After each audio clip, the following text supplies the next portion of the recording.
I'm joined here by Gods, and we get ready to catch CDEC taking on MVP HOT6 once again. Now, for those who missed Game 1, well, I suggest you watch the VOD in the midst of all the amazing games today because it was a doozy, went the distance, nearly 80 minutes, but in the end, CDEC, they just had a little more gas in the tank, came down to a very close team fight, and they emerged victorious. So they start off the group stage 1-0. This team didn't even qualify directly for the main event. They had to battle through the wild card, but we said it in Game 1, Gods, and I'll say it again. To me, CDEC, definitely a team that can make a run at the top 8, and if they really step their game up, maybe even a little bit deeper in the tournament. Yeah, this, to me, is a very polished team. They don't have the star power, they don't have the flashiness, but you watch them play, their decision-making, their coordination and just movement around the map is very polished and very reminiscent of what you see. I mean, it reminds me of like what you saw of like the TI2 LGD, where it's all about decision-making and just general leadership and the captaining coming out from Q. So everything is great. There is some flashiness from aggressive, but even that, I feel, is not what you see compared to some of the other teams. It's very much a story of just making the right decisions throughout the mid to late game. Well, Gyrocopter, this is right away for CDEC again. They'll take it. HOT6 couldn't find the answers last time. Now, when you see a Gyrocopter first pick, the hero can pretty much do anything. We've already seen that. We used to even see support Gyrocopter. He seems a little bit more popular in the carry role now, but it's not to say he couldn't play that. So what's your response if you're HOT6? They go Shadow Fiend Earthshaker, same draft so far, but like game plan wise, is there a certain way you want to deal with this Gyrocopter? Do you just avoid fighting him early? Do you pick certain types of heroes to counter him? He's just, to me, Gyrocopter, he's good in all stages of the game. He can split push to some extent if he needs to. It's not really a hero you can really gear up and plan to counter in any way. So you just have to go with your own game plan, basically. Forget about the gyro. We have a strategy. We're just going to execute. Yeah, I don't think there's any hero you can pick as a obvious counter. There's certain heroes at maybe certain stages who do well, like a Clockwork when he hits that blade mail timing. If gyro doesn't have a BKB yet, struggles to fight, but against like a blade mail Clockwork, there's maybe like a 3 to 5 minute window where Gyrocopter's like, okay, I need a BKB, I gotta farm it, let's just make sure my teammate's always with me and can protect me from the Clockwork. And in this case, the Clockwork's been picked up in conjunction with the Gyrocopter anyways. It's a nice synergy between these two heroes. You know, during the wildcard stages, we saw a few games with Shadow Fiend Earthshaker, and then there was a clock pick second in the first stage to counter it. And then after that, we saw some teams going Shadow Fiend Clock, just to avoid getting kind of countered with the Earthshaker pick. But CDEC will end up snapping up the Clockwork, so they've got a hero that can really give the Earthshaker fits, and potentially a Shadow Fiend. If you catch him before he has BKB, he has a tough time surviving. Fissure won't save him in any way, and it really forces your team into a force staff. So we'll see. Potentially a very strong pickup for CDEC in the hands of XC is they banned the PL again. Seems like, especially against HOT6, they just do not like this hero. I don't think they banned him too much in the wild card, as I recall. No, I mean, picked up at least one game I can recall from Vegas, so I guess maybe just a different kind of approach to dealing with HOT6. They're willing to give them the Bloodseeker again. If HOT6 I mean, I can't imagine HOT6 will go for the exact identical draft. For one thing, they're not getting the Clockwork, but they'll look to make some slight changes, and I think the Bloodseeker pick may be somewhere where they go for something different. They could go for maybe more of a initiating tempo controller from their safe lane, something like the Slada Shadow Fiend we've seen out of Na'Vi could be strong. But I see HOT6 definitely looking to at least tweak and fine-tune how things went, because it just felt like they maybe needed something a bit different here going into Game 2.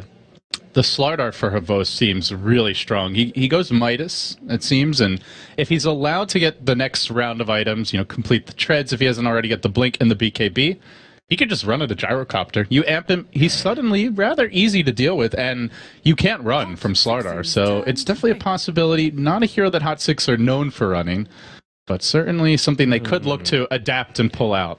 The HOT6 go for the Brood here, maybe for the offlane. It was left in the pool by CDEC.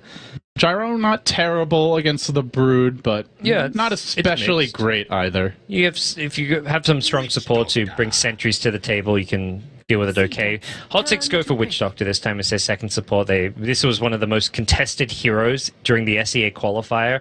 Both MVPs, Rave, everybody was just picking Witch Doctor like in the first stage because of how much priority was put on this. So something HOT6 are comfortable with, they feel is a top tier support, and will suit their style pretty well. And both Heen as well as Jarex do play this hero quite a bit. It's one of their top 3 most played heroes, so not sure who's going to grab it just yet. Well, they have that option open, but HOT6 now move into their 4th pick as a Rubik comes out for Team CDEC, a playmaking support that could really do a lot this game. You've got the Death Ward to steal, the Fissure potentially, Cask also a great spell, and just having that reliable initiation, always a nice thing. It's amazing how much like the metagame's changed for like teams like HOT6 since the SA qualifier. That was back when like everyone was like, we got to first pick Drow and stuff and run all these Drow strats, and Drow's just not been a hero anybody's considered. And it hasn't been patched at all. It's been the same patch, but I feel like they've seen a lot of what the other top teams here in Seattle are doing, and I wouldn't quite say copying them, but they're definitely taking a lot of pages out of other teams' books. It seems you have to be picking active carry heroes. For EG, it's been Clinks a lot. Gyrocopter's obviously been the most picked hero. We've seen a lot of Bloodseekers, heroes that get involved by level 6. And even, Razor's been picked a few times as well. The anti-mages that got picked for Cloud9 backfired today. Anti-mage is one of those heroes I think we'll see a lot, and it obviously is not an active carry, but it's just a different style of carry and strong for other reasons. It's a different kind of play style when you pick an anti-mage, I guess. Well, HOT6 now, pick number 4 in the works. They still need potentially an offlaner here. We did see the support Earthshaker last time around for Jarex, but you do have the possibility to get a core Earthshaker if you want. And no, it's the Omni Knight. HOT6, we talked about it in game number 1. This is a hero that they love to run in the offlane for Sunbee. Hasn't been seen yet in TI as far as I'm aware, but we did see a little bit of Omni Knight Storm, actually, so scratch that thought. But certainly not a common pick. I think the Omni Shadow Fiend is the pairing here for HOT6. Yeah, and if they want to get someone else, the hero they sometimes run with the Omni Knight as well for the safe lane is Slark, who might be a viable option. Not bad in lane against the Clockwork. I mean, you get pushed back a lot, but with the Witch Doctor, you should be able to zone him out and do pretty well. And as far as the matchup against Gyrocopter goes, it's no. I mean, the Rocket Barrage cooldown is always there, but Slark can at least heal himself up, has the Omni Knight protection, has the repel this game, so maybe a hero that CDEC should be looking to ban with that last ban of theirs. What does CDEC want here for the 4th pick? Need another support, it looks like. Well as their final core, the mid-hero for Shiki. We talked about the TA last game, didn't see it. Is there a mid-hero that comes to mind for you now, Gods? Queen of Pain's still solid. They ran it last game, didn't have any problems with it. The other option being the Templar Assassin if they want some physical damage to kind of carry them through the mid-game, since Gyrocopter's more kind of nuke-based and goes for the fast BKB or SMY, so it doesn't start hitting hard until much later on. So, do you think you adjust anything with the Omni Knight, or do you think it's still stick with your stable solo mids? Yeah, because Gyrocopter not really a diffusal carrier. Lina, I want to say a support here. You've got great synergy with the Rubik Lina. Could be a mid, but a lot of the Chinese teams generally, for the most part, prefer running Lina as a support. But yeah, the Western teams do like their carry Lina. We've seen Fada playing that quite a bit for Cloud9, for example. I mean, at this point, it's like kind of 50-50 as far as where it's going to go, but as far as what it could be in general. But I think because it's CDEC, I think it's a support. It's a good support option. They needed some more damage because Rubik doesn't really dish out much damage whatsoever. Similar story with Clockwork, has some like kill potential at level 7 when he's got the max battery assault, but as the game drags on, Clockwork's much more utility-based, and with the Rubik, it meant you needed that full position support who can dish out damage. HOT6 think it's a core Lina, though. They ban out Shadow Demon. Yeah, and the Shadow Demon Rubik very rarely seen together. Neither support having much damage. Purge, obviously great against Omni Knight, but I don't really know if CDEC would have wanted that, even with the Purge coming into play. I think it would have been a weak pick for them. Their lanes and just general ability to roam and find kills would not have been that impressive. It feels like you would have been picking it solely to counter Repel and the Omni Knight ultimate. Yeah. But the Ember comes out now for HOT6. Now this is an interesting hero because coming into this tournament, nobody was hot on Ember. He wasn't being played much in pubs. He had a terrible win rate in professional Dota as of late, but we've seen some big Ember games. Maybe in particular for LGD really comes to mind with arguably, if not the best, then certainly one of the top few Ember Spirit performances in Dota 2 history earlier today. What are your thoughts on Ember? Do you think he's viable? Do you think he's a strong pick? Do you like the Ember here, guys?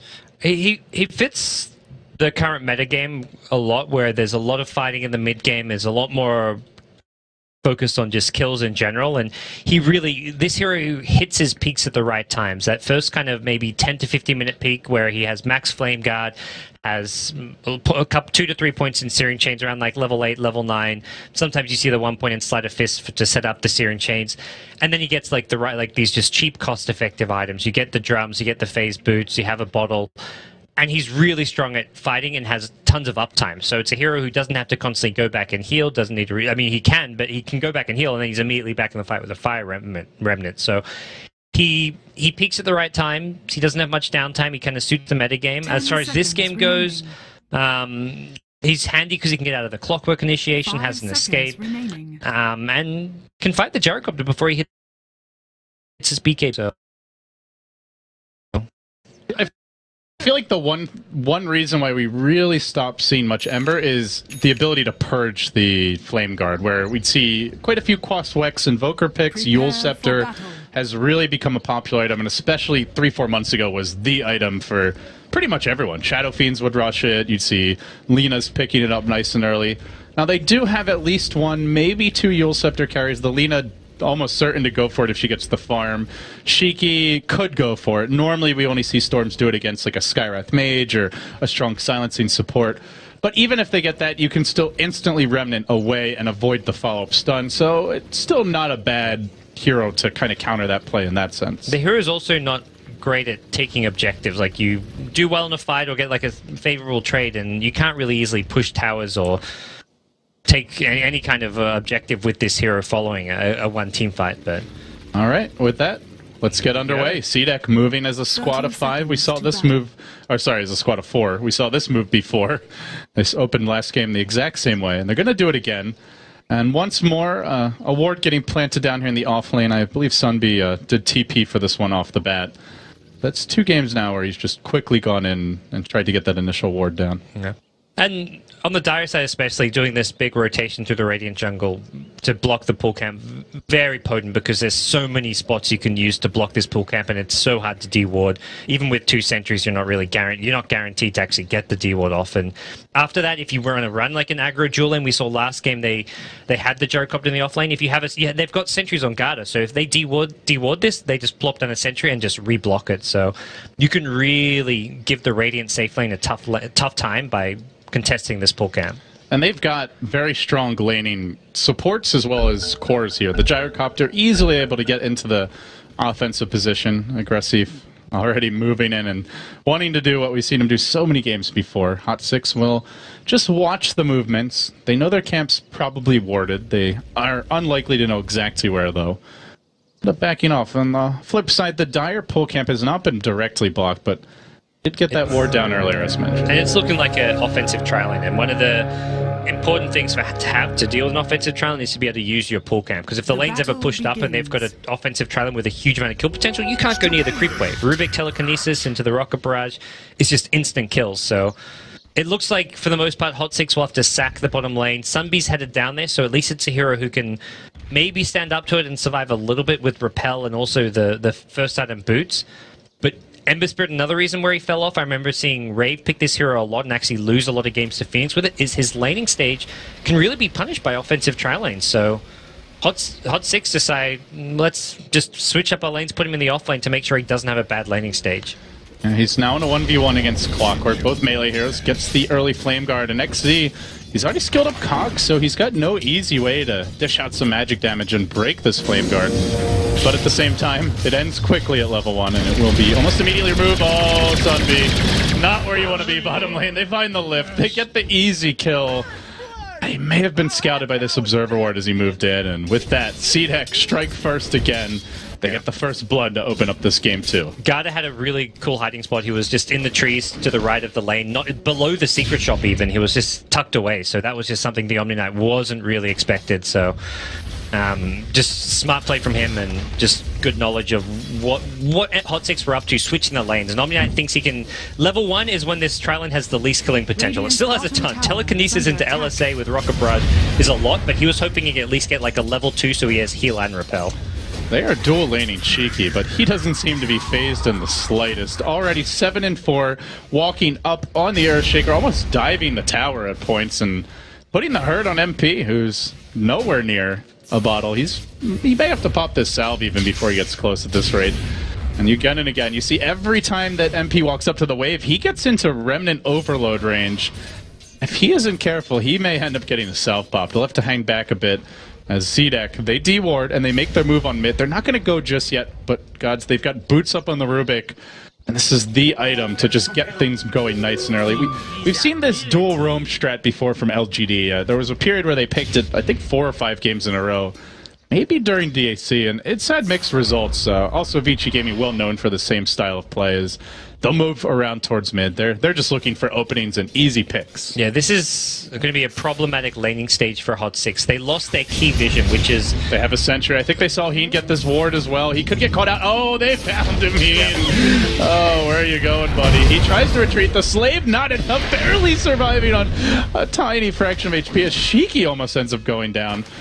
So, in the end, HOT6 dodging a bullet. Going to be very happy they didn't lose anyone there. Yeah. But these supports have so much room to move around the map. There's still going to be that Radiant offlane ward, which they should expect. It didn't block the pull camp, but normally there's some ward up there to protect the offlane. So for now, it looks like they're going to head towards the safe lane, stack a lot of camps in the dire jungle, and then just get to work, maybe giving the Ember Spirit a bit of a rough time.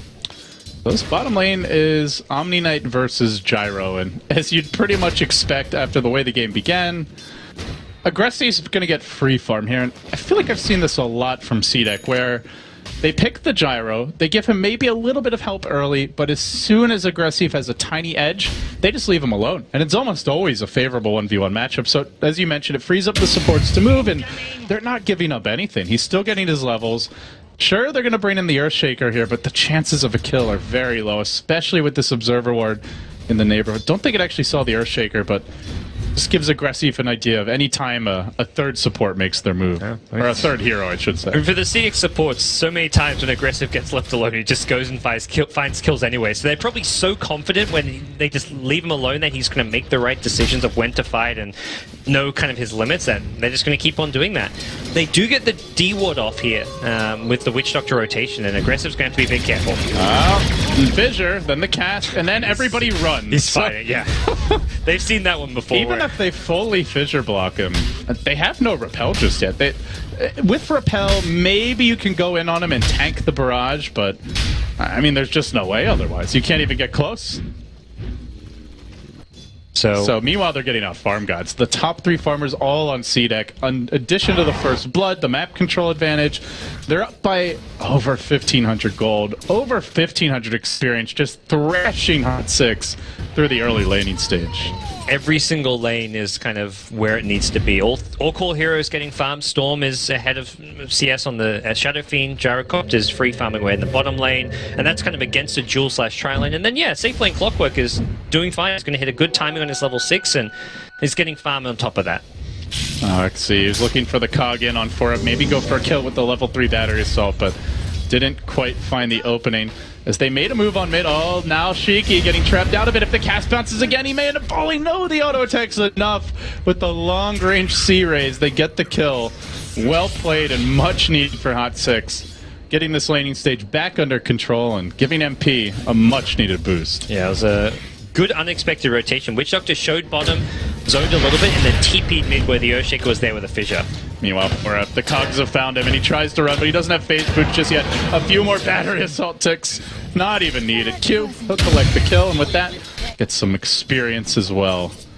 Things back on track for CDEC, and not an overwhelming advantage. And when you look at the HOT6 draft, you mentioned Ember not the strongest laner. The same can definitely be said of Omni Knight. Sunby, you're not expected to win your lane with this hero. You're expected to get levels and to just hang on until you can really come into play later. So although they're down, it's not as though they were really counting on being ahead at this stage of the game. Yeah. Things will get a bit scary, though, for that's the thing. This stage of the game, but also the next 5 minutes. Clockwork's hit level 6. He can roam around with hookshot. This is still a tricky point of the game for HOT6 to get much done. They can't really farm the lane safely unless they stick together and apply the buddy system with the supports. And the support's probably going to prioritize the Shadow Fiend here as far as who to protect. Unless Shadow Fiend decides to defensively farm his jungle, where he has got a lot of stacks waiting for him. We have seen this so many games now. CDEC, Gyro gets level 6. Yeah. Their initiator gets level 6, and they just smoke and they go bottom. Every time they're on Dire, they do this, and they do it again now. They find Heen. It's a quick, clean takedown for CDEC.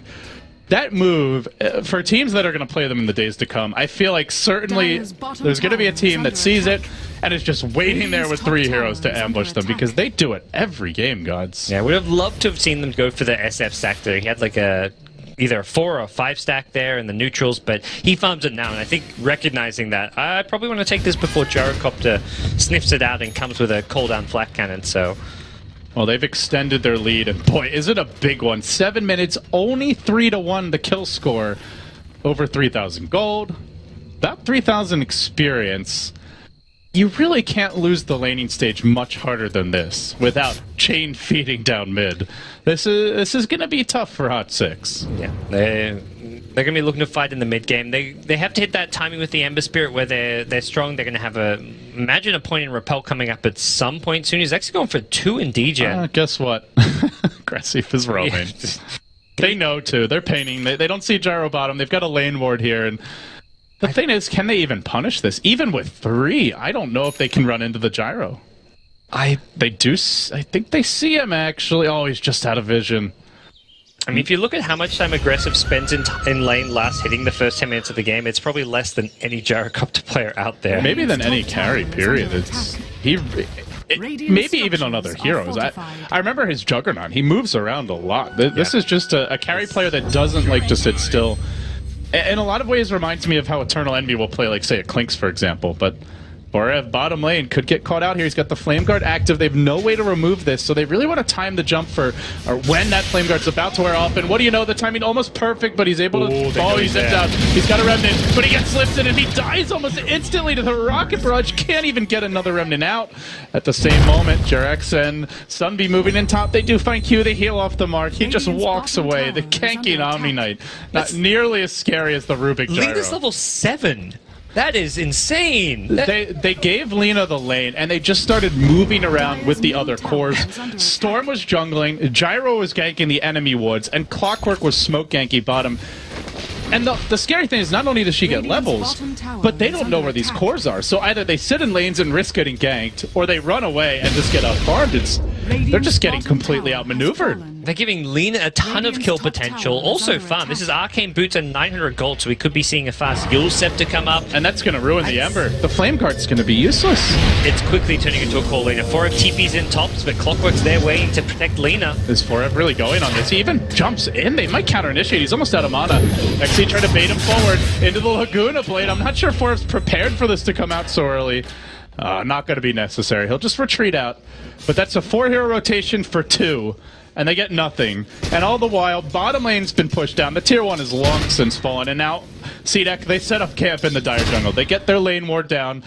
HOT6 starting to feel desperate. They smoke. But where do they go? Oh, they found XC. That could be the hero. Fissure coming through. Raze can't even get in range for one. The cogs block them out. And again, they're flummoxed. They get nothing once more. This is where, like, the Omni Knight just doesn't feel that handy initiator role. It's not a Clockwork, Spirit Breaker. You can't really... After the Fissure, you've got to hit that perfect Fissure into, like, 2-3 raises. Otherwise, you're not finding the kills. He's trying to maybe help out with points in degen to slow him down, but Clockwork can kind of negate that. He can hookshot to stun and then push him away with cogs. He can use battery assault. He can kind of break the gap with the Omni Knight using these spells. And do you like this build? It seems like the more standard, like, utility Omni Knight is just max the repel as soon as possible. Yeah, this game, it's very easy to say the degen did nothing. Maybe, but in theory, it could have worked out. He was thinking that the lane stage maybe would have been a bit more potent for them, but there was just no follow up for the degen. It wasn't like he had a 1v1 where he could do anything. Cheeky! Oh, baited in and punished. Cherex was waiting for that one. quickly they turn it around. That's what HOT6 wants. They want CDEC to come to them, because going on CDEC is just seems a whole lot more difficult. They look for 4 up top, but he's got a Remnant in position. They need a naked Lina stun to make this one happen, and it won't. Jumping away to the Remnant as Garter moves in. He steals the Fissure. Only level 2. The counter Fissure comes out. And he will retreat. Fissure pretty much an awesome spell no matter what level you get it at. And he should be able to successfully scurry away to his tier 1 tower. Much needed kill though there down bottom still on that Storm. The Storm's the one hero who on the CDEC side hasn't really been able to get involved or even get that much farm, so that's good news for HOT6 where... That's the trade-off for the support levels. He went to the jungle very early. Yeah. And that's also reassuring that they can still hit their mid-game timing. It's going to come a bit later, maybe more around 15 minutes, where they have the mech on Shadow Fiend. The Ember Spirit will be ready to fight, probably with like a drums or even just like... He's got the phase boots on Courier, so phase drums, whatever it may be.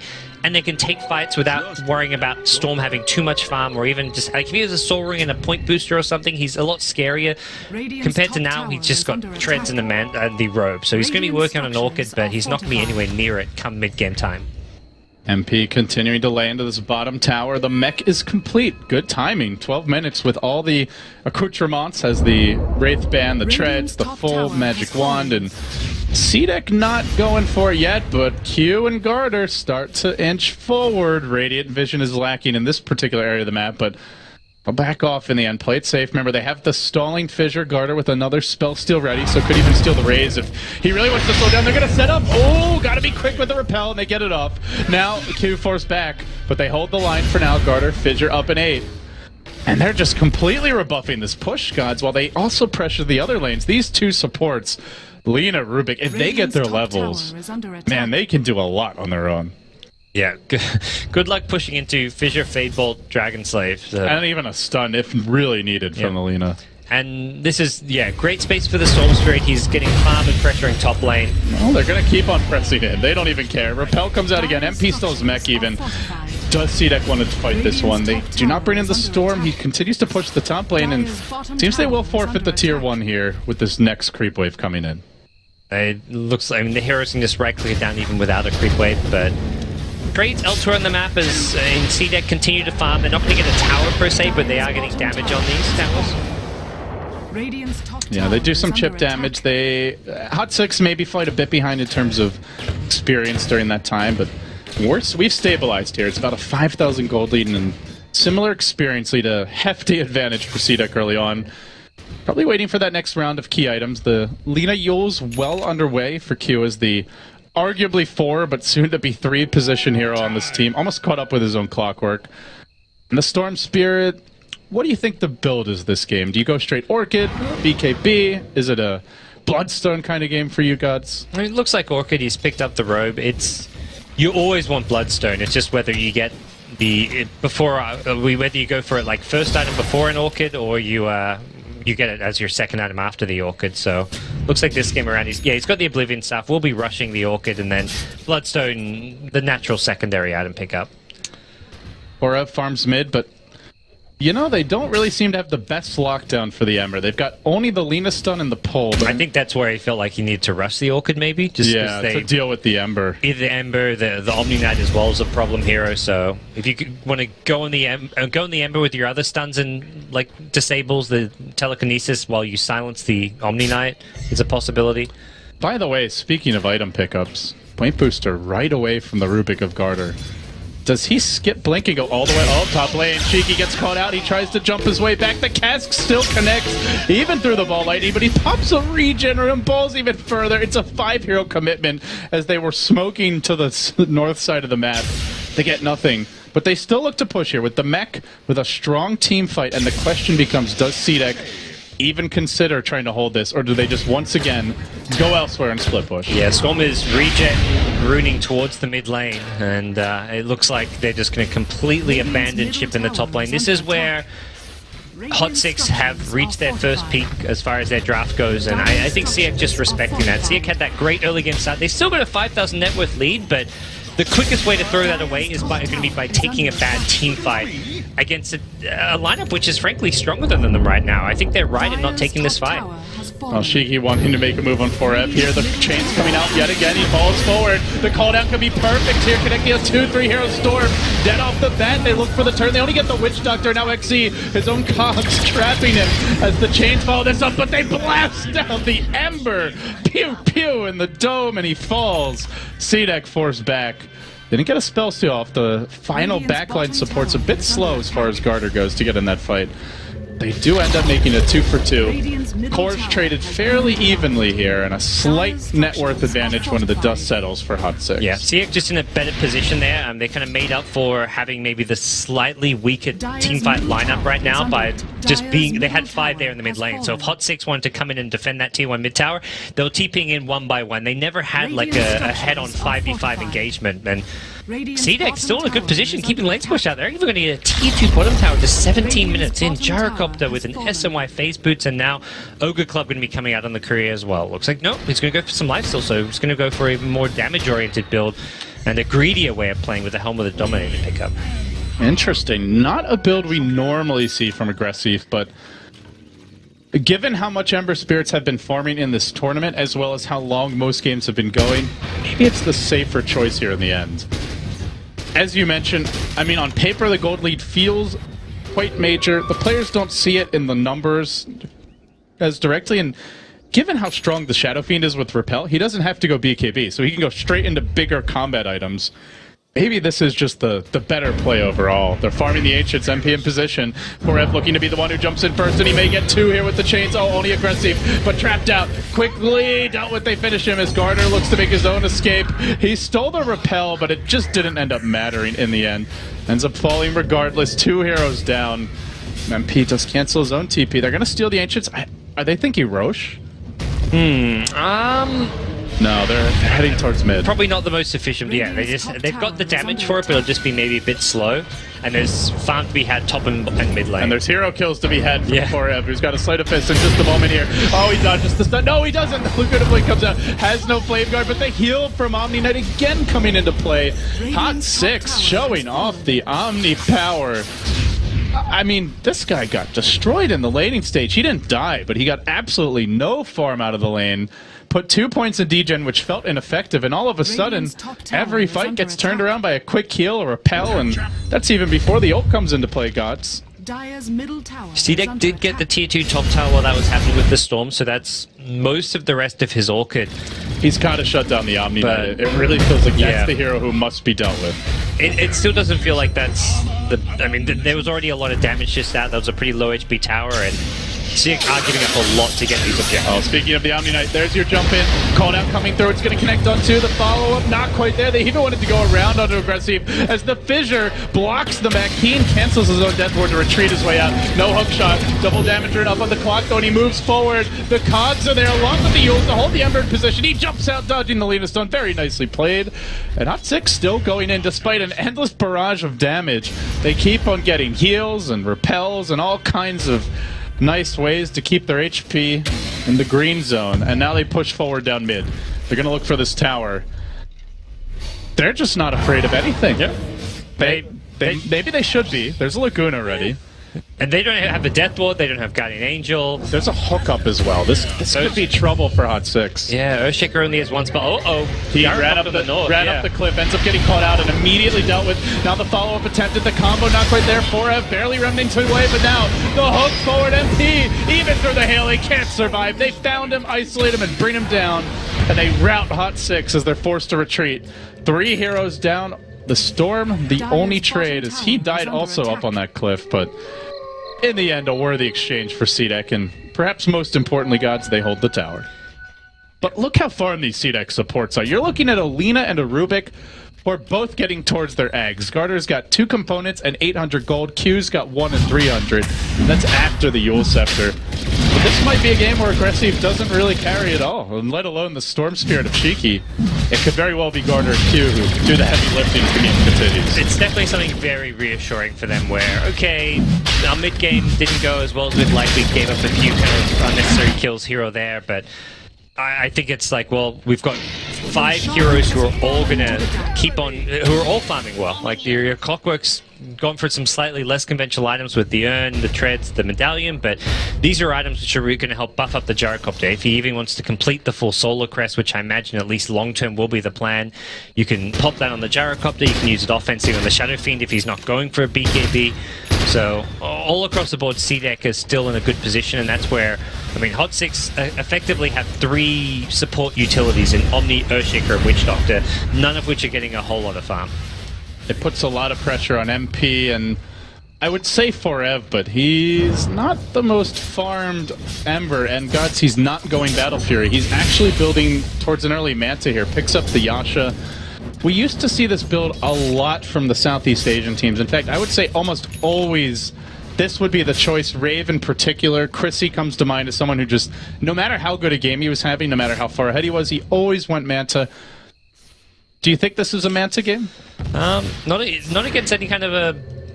Well, okay, there's the Orchid. Yeah. Normally you see this against Skywraths and heroes that cause them problems. Like, it's purely for the... Well, I don't know, purely. It's okay stats and damage. They just dogpile him down in the river. The Orchid... Well, he wants that Manta. Yeah, you see that and you're like, yeah, the Manta, not a bad choice. It's... He can't always have the Omni near him. I think that's the big thing. Omni is just slow. He's immobile. Doesn't have a Force Staff or a Blink, so you really can't rely too much on Repel. And the Clockwork's going to be looking to find the Omni Knight, especially with his hookshot initiations. Or him or the Earthshaker. He's not going to be too fussy. If he finds one and can isolate them, bring them down, you've taken out a problem hero. So there's a lot of room for Storm to pick off the Ember Spirit. The Ember Spirit also doesn't want to have to be forced to just be grouped up as 5 with his team. Otherwise, he's going to fall behind on XP and farm. So he wants to have that defensive capabilities. I am just so scared for HOT6 when these Ags come into play. They're both so close. Garter is going to have like a 25-minute Rubik Ag, and he's already got the level 2 spell steal. You're looking at a 2-second cooldown with some of the best spells in the game to steal. His MP will get repelled, and he runs right onto Q. The Yule Scepter, if he gets caught out, to at least slow down HOT6, but not going to even bother chasing him. They don't have the best catch here. Ember Spirit, decent, but doesn't quite have the mobility that he needs. Yeah, this is scary. There's 4 great ultimates, there's Fissure, even just stuff like paralyzing cast, stealing that and throwing it and then just grabbing another spell is fantastic. If you screw up and don't toggle the heal, which actually, oh, he does have 3 points in it, so if you're not careful, he can grab that Death Ward as well. There's so many good spells for a Rubik this game. This is a game where he can come up with some big plays. I'm remembering that miracle replay from recently in one of his pub games where an Alchemist fed him one, but here we go. Garter actually getting caught out to start it. There's the chains, aggressive, true to his name, runs right in onto 3-4 heroes from HOT6, balling in his Shiki, silences Sunbi, Mike trying to save him, not quite enough, he couldn't get off his combo, but Shiki at the same time is low as MP forces him back, despite the double damage, and he's the one on the run now with the turn onto MP, as MP gets surrounded, aggressive trying to finish him off, can he do it? Yes sir! You betcha! Q not dead just yet, but it could be a cleanup for him. He brings down 3. It's a triple for the Ember, who didn't have a whole lot of farm, but makes up for it now. He might even get a 4th and maybe a 5th. Aggressive has the Aegis, so probably not the one he wants, but Shiki would be a sweet prize. He'll just back off, except that he's not going to get additional kills. Oh, and he does retreat, but in the end, behind. An even trade, and he might not be done, as you said, Gods. There's the Remnant. It's being pinged out. Storm pinged it, so he's probably just going to buy a TP and go home. But 1 second. He's out of there. Okay. Still, even though it's a 4 for 3, even gold trade. Yeah, messy fight. I don't think it's heavily... Yeah, it didn't really feel like a heavily favored either team, so... Ember Spirit does get enough money to complete his Manta style off of that, so that's going to be a very handy pickup. Doesn't have to worry as much about the Orchid, doesn't force the Omni Knight to save the repel for it or to repel him. He can use that on the Shadow Fiend, who isn't going for BKB. This is very much a lineup geared around keeping the Shadow Fiend aligned, having him dish out a lot of damage. He's going to be the one getting the repel 90% of the time.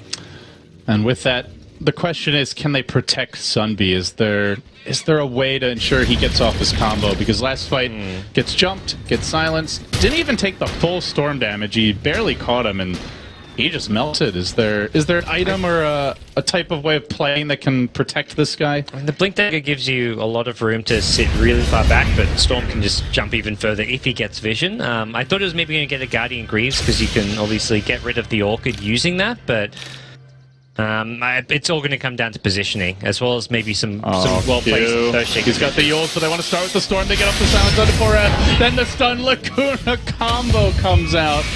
And the end result is a very, very dead Storm. Yeah, they see the Manta and say, well, we'll just do it the old-fashioned way, pull you in, get a stun follow-up, and... It really isn't a full solution is the thing with the Manta. It only helps you against the Orchid Silence. If you get pulled, if you get lifted and then Lina stunned, it's not going to save you there. And I don't know if we've mentioned it, but Rubik is very, very close now. 400 gold away from his Ags. Lina has caught up. Same story, yeah. We're going to see the double Aghanim's ultimates, and the scary thing here is that ultimate is pure damage, so it's just going to go right by the Flame Guard, I believe. And right by anyone who's repelled as well, so... Actually, does it? I think it... Did they change it so it blocks pure damage? I want to say they did, because I think it started blocking Doom. I think it may actually block pure damage now. I know it didn't used to. But nonetheless, it's going to instantly blow it up regardless. Yeah, it's a lot of damage output for what again is a full position support, but at this point Lina's going to probably take more farm priority than the Clockwork. And this is often what happens with Clockworks. You get your items, you just move around the map, and you end up under-leveled compared to that, and under-farmed compared to your full position support, which is normally a hero that can do a lot more with items. Like, there's a reason teams run Lina as a mid, or even as a safe lane farmer in the case of Virtus Pro sometimes, because this hero benefits so much from items and scales so well into the late game. Keen playing a bit of do-si-do here with Aggressive, who is given the benefits of a now completed Crimson Guard by XZ, so getting very durable. And there's the Ags. All eyes on Garter. So many spells to steal. So little time. Now, he doesn't have that much mobility. That's the only downside here is until he gets the blink, can't always get in range, but boy, if he ever does, it's going to be a buffet for this Rubik. Yeah.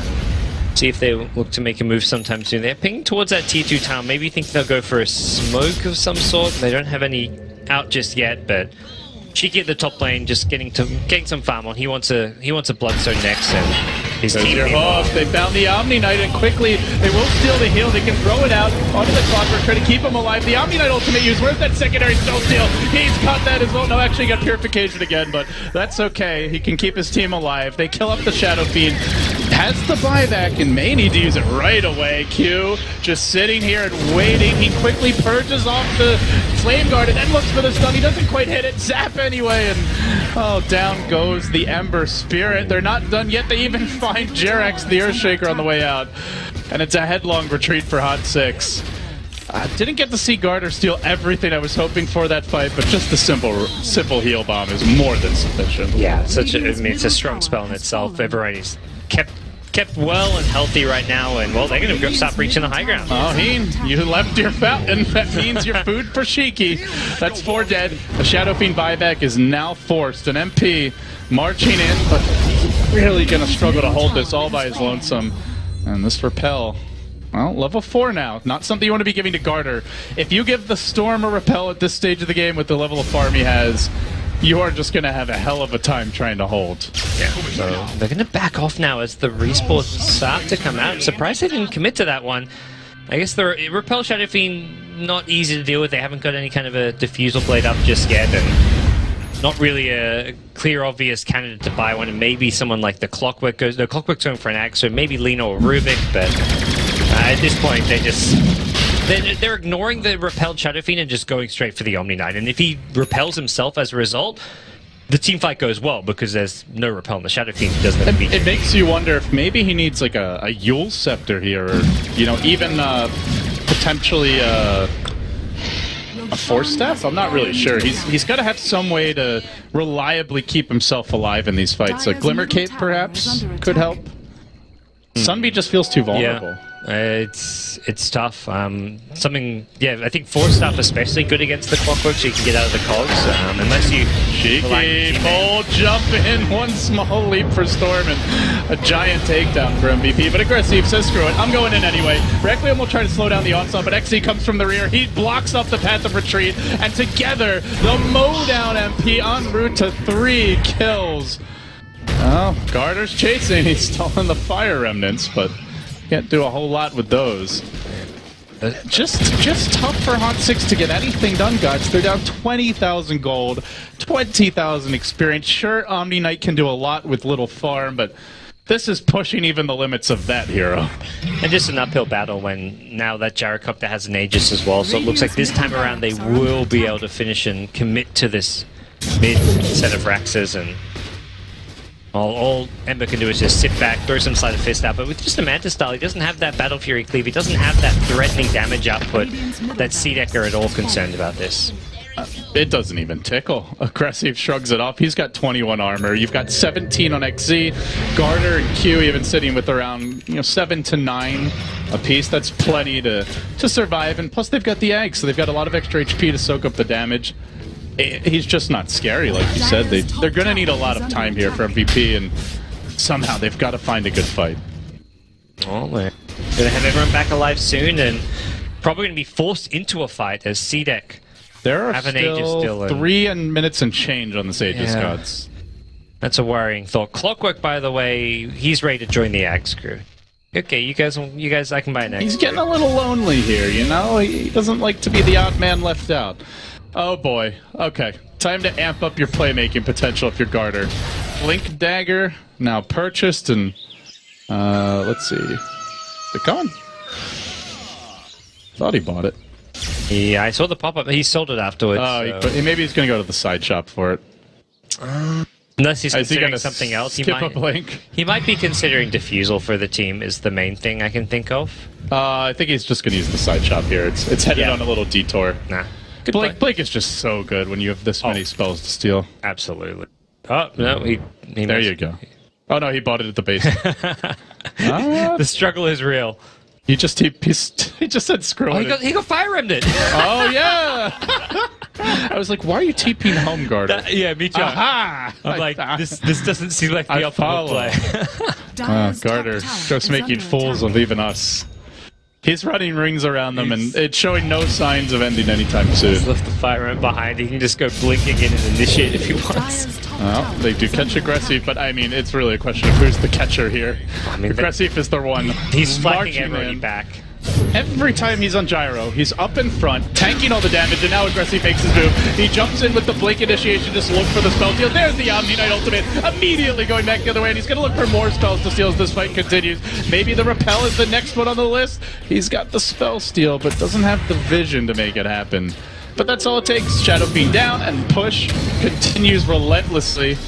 HOT6, it's like they don't even want to use their spells at this point, because every time they do, something gets stolen. Oh, Voodoo Restoration, yeah, I'll take that. Let's keep the team alive, healthy, and continuing to fight. Aggressive, mowing down that Witch Doctor as CDEC just march towards a 2-0 crushing opening here.